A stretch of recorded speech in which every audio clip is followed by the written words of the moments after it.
Good morning friends, welcome to my channel Anu की मोहब्बत और आप देख रहे हैं अनकंडीशनल लव। लास्ट पार्ट में हमने देखा था कि जो जिया रहती है वो अपनी मॉम के साथ बातें कर रही रहती है और उनको ये बताती है कि मॉम, भले आपने मुझे जैसी हूँ मैंने आपने एक्सेप्ट नहीं किया, बट मेरी वाइफ मेरे को वैसे ही एक्सेप्ट करती है। यही बताना चाहती थी, पर एक्चुअल में जो जिया की मॉम ये चाहती थी कि वो चेंज हो वक्त के साथ, क्योंकि उसकी कुछ हैबिट्स ठीक नहीं थे जो वक्त के साथ चेंज होना बकायदा बनता था। रश्मि अनजान रहती है। रश्मि को तो कुछ भी पता नहीं चलता है कि चल क्या रहा है, मतलब माँ बेटी कर क्या रहे कुछ समझ में नहीं आता है। और तभी जिया कह देती है कि आप भी जाओ खाना बना लो, आपको खाना बनाना है। तो रश्मि कुछ बिना बोले चुपचाप उठ के खाना बनाने वहाँ चली जाती है किचन में। तो इनडायरेक्टली वो अपनी मॉम को ये बताना चाहती है कि मुझे जो वाइफ मिली है वो बहुत अच्छी है और मुझे बहुत प्यार करती है, मतलब मेरी पार्टनर बहुत ज़्यादा अच्छी है। अब उसके आगे जो उसकी मॉम रहती है वो जिया की सारी हरकतों को देख रही रहती है, नोटिस कर रही रहती है कि किस तरीके से वो अपना डोमिनेटिंग नेचर उनकी बहू पे डाल रही रहती है। ये बात एक्चुअली आंटी को बिल्कुल भी अच्छी नहीं लगती है। उनका मतलब ये था कि अगर दोनों हैं, दो इंसान, दोनों को हर चीज़ मिलके करना चाहिए। तभी वो एकदम से रश्मि को चिल्लाकर बोलती है, रश्मि इधर आओ। तो रश्मि किचन से आती है, बोलती है हाँ मम्मा कहिए। तो कहती है बेटा आप खाना बना रहे हो? तो वो कहती है हाँ आंटी मैं खाना बना रही हूँ। तो कहती है पहले तो मम्मी बोलो। तो वो कहती है हाँ मम्मा मैं खाना बना रही हूँ। तो कहती है क्या बना रहे हो? तो कहती है कि दाल चावल सब्जी रोटी और पापड़, और मैंने खीर भी बनाई है आपके लिए। तो कहती वाह मुझे खीर तो बहुत पसंद है। पर बेटा रोटी बन गई क्या? तो वो कहती कि नहीं नहीं मम्मा मैं अभी बना रही हूँ, आपके लिए गरम गरम बनाती हूँ। तो कहती बेटा नहीं आप नहीं बनाओगे, एक्चुअली क्या है आप ही सारा काम करोगे तो फिर ये क्या करेंगी? तो आज रोटी जिया बनाएगी। तभी जिया सोफे पे बैठी हुई रहती है, वो एकदम से बोलती मैं क्यों बनाऊंगी, मुझे नहीं आता बनाना। तो रश्मि कहती है मम्मा उन्हें नहीं आता है, मैं बना देती हूँ ना, मैं फटाक से रोटी बना देती हूँ, आप टेंशन ना लो। तो उसकी मम्मी उठती है सोफे से और जाकर रश्मि के पास जाती है, उसके सर पे हाथ फेरते हुए बोलती है बेटा आप सारे काम कर लोगे, मुझे पता है आप सब कुछ कर लोगे, आप इसको एक काम करने के लिए भी नहीं बोलोगे, पर आपकी बेटर हाफ है ये, मीन्स आधा काम इसका बनता है और इसे करना चाहिए। ये अपनी रिस्पॉन्सिबिलिटी कब समझेगी? आपको पता है लॉन में ऐसे कपड़े फैला के रखे हैं, ये सब हरकतें इसकी, आप डांटते नहीं हो? तो रश्मि कहती है मम्मा पूछो मत, मेरी बहुत लड़ाई होती है इनसे इसी बात पे, क्योंकि जब भी आती हैं ऐसे कपड़े फैला देती है और फिर मुझे पूरा साफ करना पड़ता है। पर आज तो इन्होंने जानबूझ के फैलाए क्योंकि सुबह तो बहुत अच्छे से क्लीन था और आपके आने के लिए पूरा फैला दिया। तभी उसकी मम्मी कहती है क्यों ऐसा क्यों किया? मुझे नहीं पता अम्मा। मम्मा एक मिनट, हाँ वो मेरी सब्जी जल जाएगी, मैं 2 मिनट में किचन से आती हूँ। और ऐसे कह के जो रश्मि रहती है वो किचन की तरफ जाती है क्योंकि उसकी सब्जी जल ना जाए। तो जिया अपने सर पे हाथ फैला के बहुत एटीट्यूड में बैठी हुई रहती है और कहती है ये हरकत करने की क्या ज़रूरत थी? तो वो बोल रही थी कि आपको लगता है ना कि आपकी बेटी किसी काम की नहीं है, तो मैंने प्रूफ कर दिया कि नहीं हूँ। पर आपको ये भी प्रूफ किया है कि भले अगर मैं काम की हूँ या ना हूँ, पर मेरी पार्टनर बहुत अच्छी है जो मुझे हर चीज़ से टैकल कर लेती है। मॉम मैं तो बस आपको ये बताना चाहती थी, और हाँ आपको ऐसा लगता है कि आपकी नालायक बेटी कुछ काम नहीं करती है, तो आपको बता दूँ मैं मिलजुल के काम करती हूँ। तो उसकी मम्मी कहती अच्छा तो क्या मिलजुल कर काम होता है आप दोनों का? तो कहती है देखो खाना वो बनाती है तो खाती मैं हूँ ना, कितना बड़ा कंट्रीब्यूशन दे रही हूँ मैं। हाँ, कपड़े वो धोती है तो पहनती मैं हूँ। Mom that's a contribution. और और क्या? और और आपका ये जो और है ना, ये और ही रह जाएगा। तभी वो रश्मि के पास जाती हैं और उसकी जो मम्मी रहती हैं, मतलब जिया की मम्मी रश्मि के पास जाती हैं और उनकी किचन में मदद करने लगती है। तभी रश्मि कहती है मम्मा आप बैठो, आप मत करो, आप वैसे भी बहुत मेहनत करते हो और आपने ज़िंदगी भर हमारे लिए इतनी मेहनत करी है, जिया के लिए किया है, अंकल के लिए किया है, आपको भी तो कभी बैठ के खाना खाने का मौका मिलना चाहिए ना। तो आप बैठिए मैं बनाती हूँ। इतनी प्यारी बातें सुनकर जो जिया की मम्मी रहती है वो रश्मि पे बहुत प्यार आता है और वो अपने पर्स से एक जो कंगन होते हैं, जो उनके ख़ानदानी कंगन होते हैं, जो अपनी बहू या फिर अपने बहू को दिए जाते हैं वैसे तो, पर जिया का तो एक्चुअल में कोई ब्रदर रहता नहीं है, वो सोलो चाइल्ड रहती है। तो उसकी मॉम जो अपने कंगन रहते हैं, जो उसके ग्रैंडफ़ादर ने मतलब दिए रहते हैं, जिया के ग्रैंडफ़ादर ने उनको दिए थे, तो वो अपने कंगन निकाल कर उनको देती हैं, रश्मि के हाथ में दे देती हैं। रश्मि जैसे ही देखती है तो वो बोलती कि नहीं मम्मा मुझे नहीं चाहिए, तो कहती है बेटा अब इसके हकदार आप हो, आप हमारे ख़ानदान की बहू हो। वैसे तो हमने सोचा था कि दामाद आएगा और दामाद के लिए तो बहुत कुछ रखा था देने के लिए, पर अब पता चल रहा है कि बहू आई है तो फिर ये कंगन तो बनते ही हैं। तो जो जिया रहती है वो चुपचाप किचन के वहाँ पर खड़े होके देख रही रहती है। उसे बहुत अच्छा लग रहा रहता है कि उसकी मम्मी ने बहुत प्यार से किया। ये तो जिया और उसकी मम्मी का अनबन, छोटी-छोटी बात पे लड़ाई करना, ये छोटा-छोटा उनका अलग ही चलता था। पर इससे कभी भी उनके नेचर या उनके प्यार में कभी फ़र्क नहीं पड़ा। वो दोनों एक-दूसरे के लिए बहुत ज़्यादा प्यार करते थे। रश्मि जब वो कंगन देखती है तो उसे बहुत सुंदर कंगन रहते हैं, आखिर वो गोल्ड के कंगन रहते हैं, और जब वो कंगन पहनती है तो उसे बहुत ज़्यादा अच्छा लग रहा रहता है। पर वो एकदम से उतार के बोलती है मम्मा मैं खाना बना लूँ और फिर ख़राब हो जाएंगे कंगन। वो खाना बनाने लग जाती है तो वो कंगन जो है वो निकाल के साइड में रख देती है।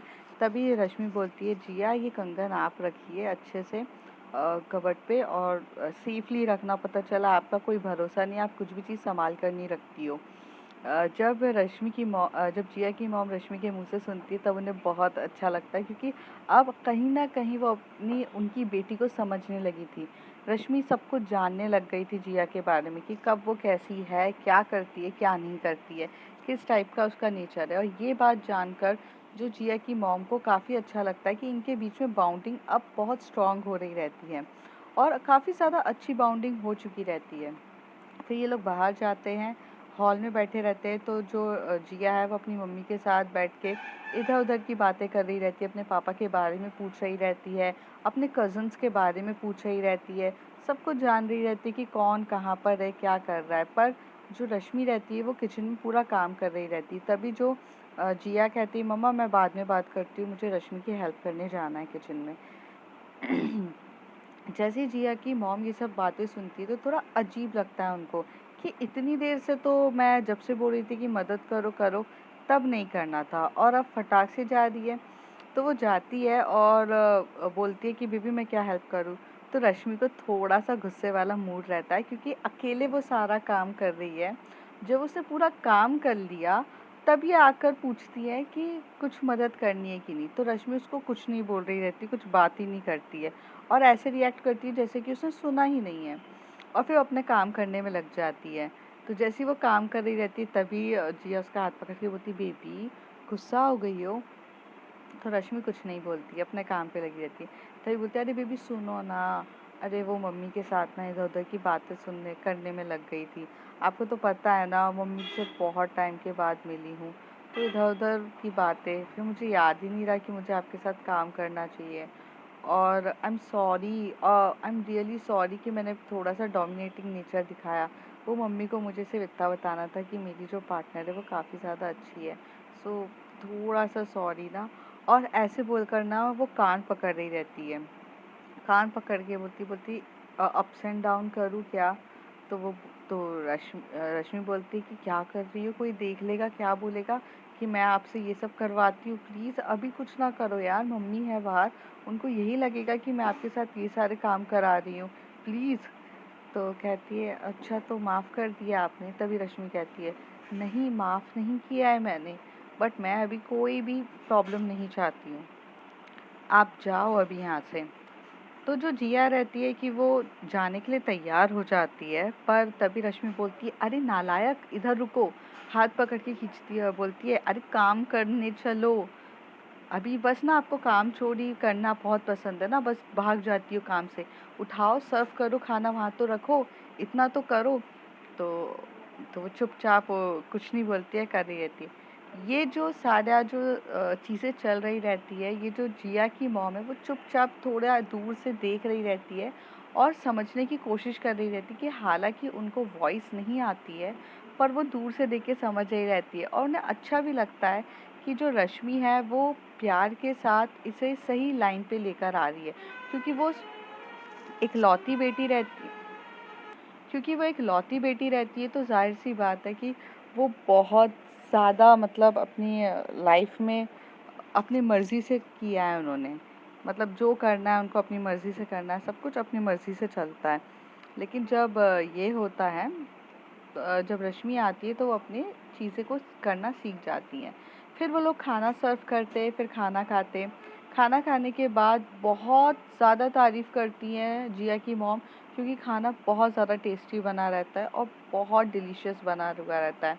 उन्होंने दाल, चावल और हमारी जो बैंगन होता है, मीन्स मसाला बैंगन बनाया रहता है, बहुत टेस्टी और स्पाइसी बनाया रहता है खाना और काफ़ी ज़्यादा अच्छा बनाया रहता है। गरम-गरम रोटीज़ रहती है, सब कुछ रहता है और बहुत टेस्टी खाना रहता है। उसके बाद सब कुछ जब पूरा लेके पूरा सामान मीन्स यूटेंसिल्स उठाकर जब वॉश करने की बारी आती है, तो रश्मि की जो जिया की मॉम रहती है, वो रश्मि का हाथ पकड़ती है और उसे बिठा देती है अपने पास और बोलती है, जब से मैं आई हूँ तब से आप काम ही करे जा रहे हो, कंटिन्यूस काम करे जा रहे हो, आप मेरे पास बैठे तक नहीं हो, मुझे आपके साथ बहुत सारी बातें करनी है और अगर आप ऐसे कंटिन्यूस काम करते रहोगे तो मैं आपके साथ टाइम स्पेंड कब करूँगी। तो तो रश्मि कहती है कि मम्मा, मैं आपके साथ बैठूँगी ना, अभी बात करती हूँ, मैं बर्तन धो लूँ फिर उसके बाद मैं आपसे बात करती हूँ, मैं फ्री होके आपके साथ बहुत सारी बात करूँगी। तभी जिया की मॉम कहती है, आप यहीं पर बैठिए, जिया जाओ बर्तन साफ करो। जिया एकदम शॉक्ड हो जाती है और जिया बोलती, मॉम मैं बर्तन? तो कहती है, ऑफ कोर्स आप बर्तन साफ करोगे, खाना इन्होंने बनाया है तो बर्तन तो साफ करना आपका बनता है, सारा काम क्या रश्मि करेगी? और अगर इतना ही है तो मेड लगाना चाहिए था, रश्मि आपकी कोई मेड नहीं है जो आपको इतना सब कुछ करना है। और ये बात सुनकर जिया को भी फ़ील होता है कि यार वो कुछ काम ही नहीं करती है, वो सिर्फ़ और सिर्फ़ मतलब थोड़ा बहुत काम करती है और अपनी वाइफ़ को तंग करती है। पर मम्मी की बात सुनकर उसे फ़ील होता है कि हाँ, वो रश्मि से बहुत ज़्यादा काम करा देती है और मम्मी ने सही कहा कि अगर नहीं कराना है तो मेड लगाना चाहिए था। पर वो नहीं लगाती, क्योंकि इस ड्यूरेशन में तो अभी वो लोग अपना पूरा, अभी क्या होता था, इससे पहले तक कोई एक दूसरे का खर्चा नहीं उठा रहा था, क्योंकि दोनों अपने पेरेंट्स के घर पे रह रहे थे, पर अब एक दूसरे का खर्चा उठाना रहता है, अपनी एक न्यू तरीके की सी लाइफ होती है। मतलब अब जो हम पहले बिंदास तरीके से अपने पैसे खर्च करते थे, अब नहीं करते हैं। अब हमें सेविंग्स, हर चीज़ को ध्यान में रख कर रहना पड़ता है। ये दोनों एक दूसरे के साथ रहकर काफ़ी अच्छे से समझ चुके थे और इन्हें बहुत अच्छे से समझ में आ रहा था। तो वो जाती है और अपने यूटेंसिल्स धोने लग जाती है। दूसरी तरफ जो रश्मि है, बहुत प्यार से आंटी के पास बैठी रहती है और आंटी के साथ जो रिलेशन रहता है उसका, वो बहुत अच्छा रहता है, क्योंकि बचपन से ये एक दूसरे को जानते थे। मतलब रश्मि, जिया और रिद्धि, ये तीनों एक दूसरे को बचपन से ही जानते हैं, तो उनके पेरेंट्स के साथ इतना अच्छा क्लोजिंग रिलेशन रहता है कि कुछ चीज़ बताने की ज़रूरत ही नहीं रहती और काफ़ी ज़्यादा अच्छे से बाउंडिंग और क्लियरेंस होती है। तो वही हो रहा रहता है कि इधर-उधर की बातें करते हैं, क्योंकि रश्मि की फैमिली को भी आंटी बहुत अच्छे से जानती थी और जो रश्मि है वो भी जिया की फैमिली को बहुत अच्छे से जानती थी। तो यहाँ पर मस्ती मज़ाक सब चल रहा रहता है। दूसरी तरफ जो हमारी कायरा रहती है, वो पहले तनु के साथ पूरी बातें करने के बाद जाती है, नीचे जाके जब अपनी मम्मी को देखती है तो मम्मी को हाथ में ए हाथ में एक एनवलप रहता है, उस एनवलप के अंदर बहुत सारी चीज़ें, फ़ोटोज़ रखी हुई रहती है, वो उसकी मॉम वो देखते-देखते वहाँ सो जाती हैं। जैसे ही सो जाती है, वो अपने पापा के रूम पर जाती है, तो पापा को देखती है, तो पापा भी मेडिसिन्स खा के लगभग सो ही चुके रहते हैं। पर जब वो अपनी मॉम की तरफ जाती है, तो उसे ये रियलाइज़ होता है कि उसे अपनी मॉम को ये कह देना चाहिए कि आप रूम पर जाकर सो जाओ। तो वो जब अपनी मॉम को हिला कर, मतलब उन्हें थोड़ा-सा शोल्डर से हिलाने ही वाली रहती है, तभी उसकी मॉम के वहाँ पर उसे एनवेलप दिखते हैं और एनवेलप में ना उसके पापा की फ़ोटोज़ दिखती है। तो वो एनवेलप उठाती है और वो एनवेलप में फ़ोटोज़ निकाल के देखने लगती है।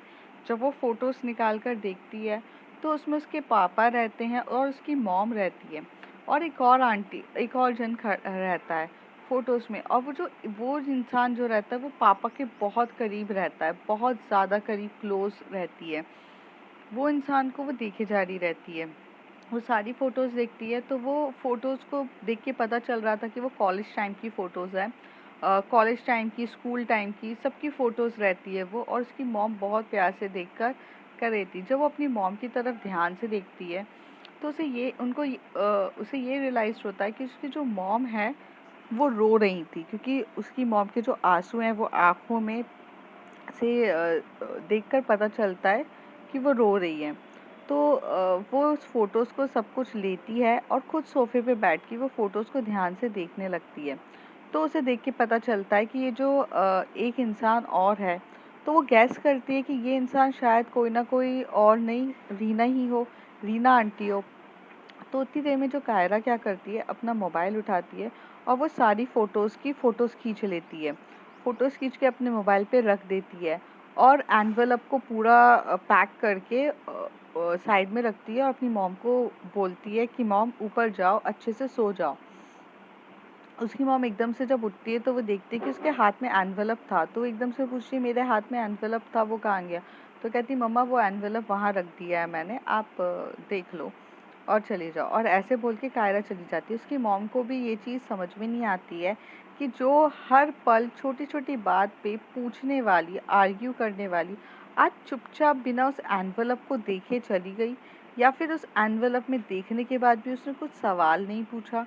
ये बात सुनकर ना उसकी मॉम को भी बहुत अजीब-सा लगता है, क्योंकि कायरा हमेशा से आर्ग्यू करने वालों में से थी, और ख़ासकर उसकी अपनी मॉम से बनती नहीं थी, तो वो बहुत सारे सवाल पूछती थी। पर इस बार वो कुछ सवाल बिना बिना पूछे चली जाती है, तो ये काफ़ी ज़्यादा अ, काफ़ी ज़्यादा एकदम प्रॉब्लमैटिक हो जाता है आंटी के लिए। फिर यहाँ पे जाने के बाद जब कायरा जाती है, तो वो उस फ़ोटो को बहुत ज़ूम कर के देख रही रहती है। वो उस फ़ोटो को बहुत गहराई से देखती है, समझने की कोशिश करती है।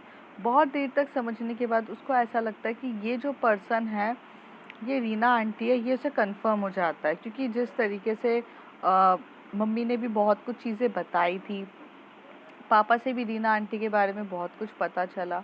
तो ये देख के कहीं न कहीं ये चीज़ क्लियर हो चुकी थी कि इस फ़ोटो में जो है वो रीना आंटी है।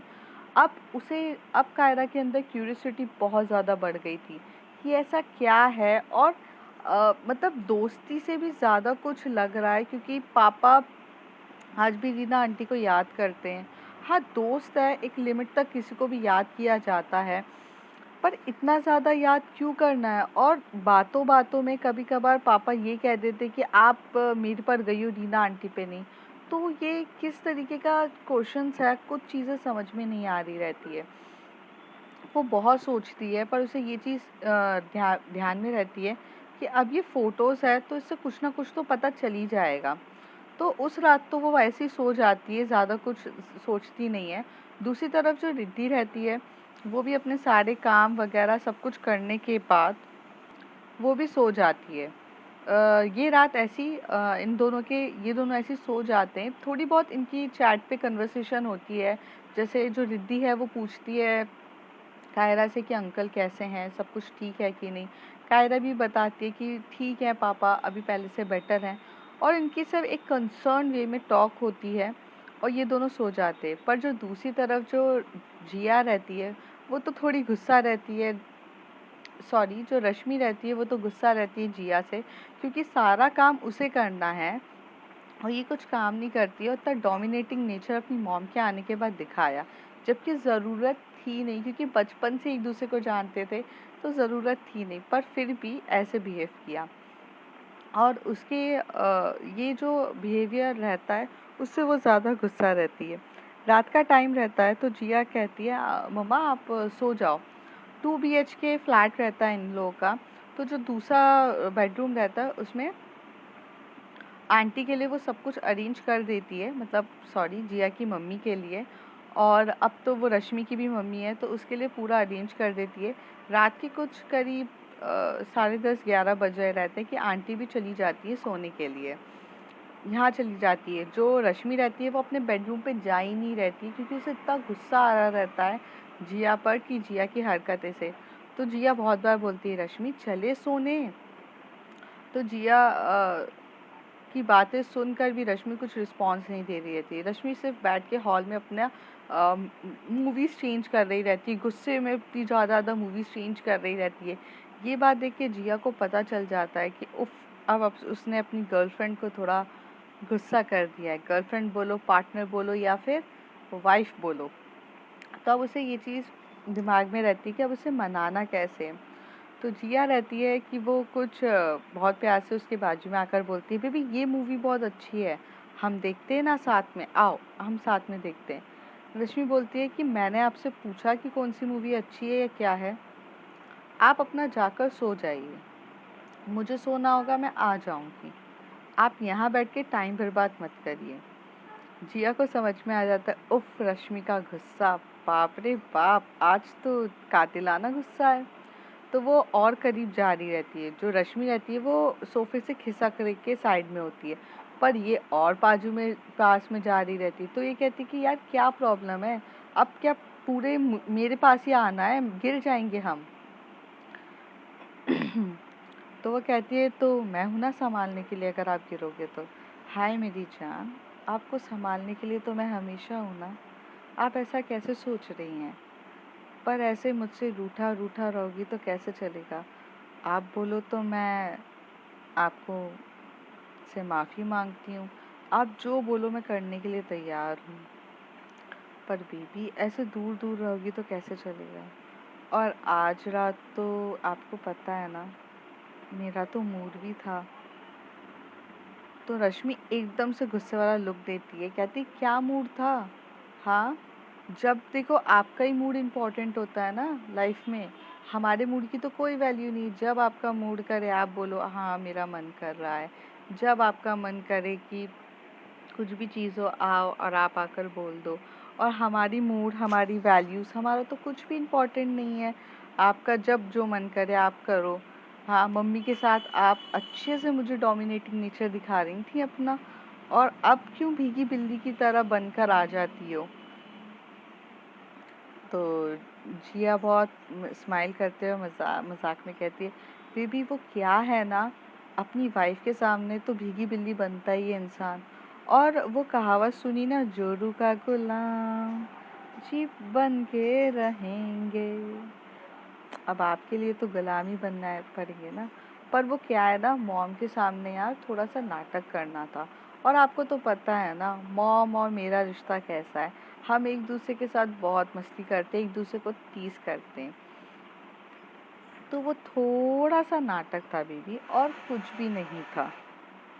मैं तो बस थोड़ा सा मजाक मस्ती कर रही थी, आपको तो पता है ना। और मेरे अंदर ना कुछ भी नहीं था, पर आपको तो पता है कि मैं आपसे कितना ज़्यादा प्यार करती हूँ। और आप बोलो तो जोरू का गुलाम तो बन के ही रहूँगी। और ऐसे बोलकर ना जो जिया रहती है वो सोफे से उठकर नीचे बैठ जाती है, और जहाँ पर जो रश्मि के लेग्स रहते हैं उस साइड पे बैठती है और रश्मि के लेग को दबाने लगती है। तब वो कहती है जिया क्या कर रही हो। तो कहती अपनी वाइफ की थकान मिटा रही हूँ, क्योंकि मेरी वाइफ ने बहुत ज़्यादा काम किया है ना। और जब इतना सब कुछ कर रही है मेरी बेबी, तो मेरे को अभी करना पड़ेगा ना। अभी मैंने उस समय आपका काम में हाथ नहीं बटाया, तो कम से कम रिलैक्स करने में तो मैं आपकी मदद कर सकती हूँ ना। अब आप मुझे रोकिए ना मत, मुझे ना रिलैक्स करने दीजिए ना। आपको मैं आपके पैर दबाती हूँ ना। जो रश्मि जो रहती है उसे बहुत ऑकवर्ड फील हो रहा रहता है, क्योंकि जिया ने कभी उसके साथ ऐसा कुछ किया नहीं रहता है। तो वो कहती है प्लीज़ बेबी ऐसा ना करो, और मुझे अच्छा नहीं लग रहा है। हाँ ठीक है, आप मुझे बुरा लगा, आपने ऐसे मम्मी के सामने एकदम से एटीट्यूड दिखाया और उस समय मुझे कुछ नहीं समझा। तो मुझे ऐसी वाली फीलिंग आई कि आपने मुझे मेड समझ के रखा है, जो आपके काम करने वाली बाई हूँ मैं। तभी वो अपने कान पकड़ती है और अपना सर झुकाकर बोलती है, आई एम रियली सॉरी। मैं सच बोलूँ, मम्मी भी सही बोल कर गई थी कि अगर मुझे काम में आपका हाथ बटाना चाहिए और अच्छे से करना चाहिए, लेकिन मैंने क्या किया, काम में हाथ तो बटाती नहीं हूँ और ऊपर से आपको मेड की तरह ट्रीट किया। I am really sorry. और ऐसे कह के ना वो एकदम से आँखों में उसकी थोड़े से आँसू आने लगते हैं। जो रश्मि रहती है वो बोलती है, अरे बेबी इट्स ओके, हम लोग तो इट्स ओके, आप रो क्यों रहे हो यार, ऐसा कुछ भी नहीं है, प्लीज़ रोया मत करो, मुझे अच्छा नहीं लग रहा है। और ऐसे करके वो उसकी आँखों में जा आँखों से आँसू पोंछती है और ये देखकर ना उसे बुरा लगता है। तो जब आँखों से आँसू पोंछ रही रहती है तो हमारी जिया तो नॉटी रहती है। नॉटी रह के उसको एकदम से किस कर देती है, लिप किस। तभी रश्मि उसे दूर करके बोलती है, तुम अपनी हरकतों से सुधरोगी नहीं ना? मतलब अगर कोई तुम्हारे पास आकर तुम्हें अच्छे से कंसोल कर रहा है तो तुम उसका फ़ायदा उठाओगी ना, किस कर दोगी। तो वह कहती है, बेबी यार, अब फ़ायदा कैसा है, देखो अपनी गर्लफ्रेंड है, अपनी बीवी है, अपनी पार्टनर है, उसके साथ यार मैं नहीं करूँगी तो क्या पड़ोसी के साथ करूँगी। आप क्यों नहीं समझते हो यार, बीबी प्लीज़। तो एक्चुअली ये रश्मि जिया का बहुत ज़्यादा मूड रहता है, तो पर रश्मि उसे बहुत टीज़ करने में बिज़ी रहती है और कहती है कि नहीं नहीं, मुझे कुछ नहीं करना है, मेरा मूड नहीं है, मैं बहुत थक गई हूँ काम कर कर के, आप तो कुछ काम करते नहीं हो, मुझे ही करना पड़ता है, नहीं नहीं मैं जा रही हूँ। ऐसे करके वो जब जा रही रहती है उठकर, तो जो जिया है उसे पीछे से जाके हक करती है और उसकी जो वेस्ट रहती है उसे बहुत प्यार से दबा रही रहती है। जैसे जैसे वो वेस्ट दबा रही रहती है, जो जिया है वो अपना कंट्रोल खोने लगती है, रश्मि अपना कंट्रोल खोने रहती है। रश्मि का वीक पॉइंट रहता है उसकी कमर। अगर उसका जो भी उसको प्रेस करता है तो वो अपने आपा थोड़ा ना थोड़ा खोने ही लगती है। और जब वो खोने लगती है तो वो बहुत प्यार से उसके कमर को और प्रेस कर रही रहती है। धीरे-धीरे जो कंट्रोल पूरा खोने के बाद ना उसकी जो बॉडी स्टिफ रहती है वो एकदम से लूज़ हो जाती है। जिया समझ जाती है कि अब मैडम रेडी हो चुकी हैं, तो वो उसका ये बालों को साइड में करके बैक नेक पे किस करने लगती है। और जब वो नेक पे बहुत प्यार से किस कर रही रहती है तो अब तो आउट ऑफ कंट्रोल होना बाकी था। लेकिन ये लोग हॉल में रहते हैं और हॉल में तो बाय चांस मम्मी ने कभी आ गए तो अच्छा नहीं लगता है। जब खुद अकेले रहते हैं फ्लैट पे तो कुछ भी करे चलता है। तो जो जिया रहती है वो पहले तो उसे बैक पे किस कर रही रहती है और बैक नेक पे किस आराम से बहुत प्यार से करती है और फिर उसका हाथ पकड़ के उसे अंदर अपने बेडरूम पे लेकर जाती है। जब बेडरूम पर लेकर जाती है और तो वो डोर लॉक कर देती है। रश्मि कहती है, नहीं मेरा मूड नहीं है, मुझे सोना है। वो जिस तरीके से बोल रही रहती है और उसकी जो बॉडी उसका सपोर्ट तो कर नहीं रही रहती है, मतलब body language is saying something different और मुंह से कुछ और निकल रहा रहता है, दोनों का मैच तो हो ही नहीं रहता है।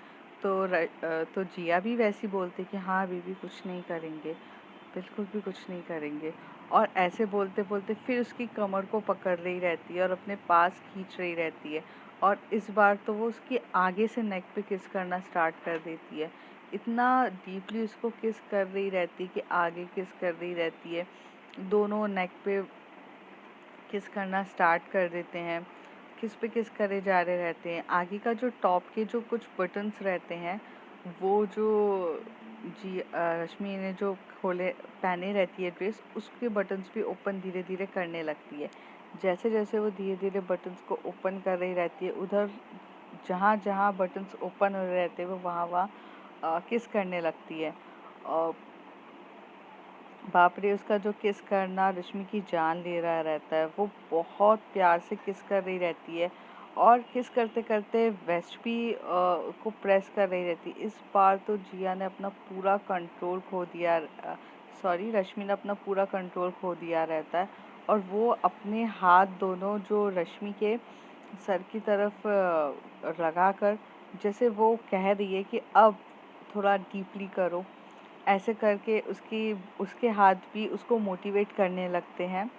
जिया को। थोड़ी देर में जो जिया रहती है वो उसे बेड की तरफ लिटा देती है और उसके ऊपर आकर उसे नेक पे किस करना स्टार्ट कर देती है।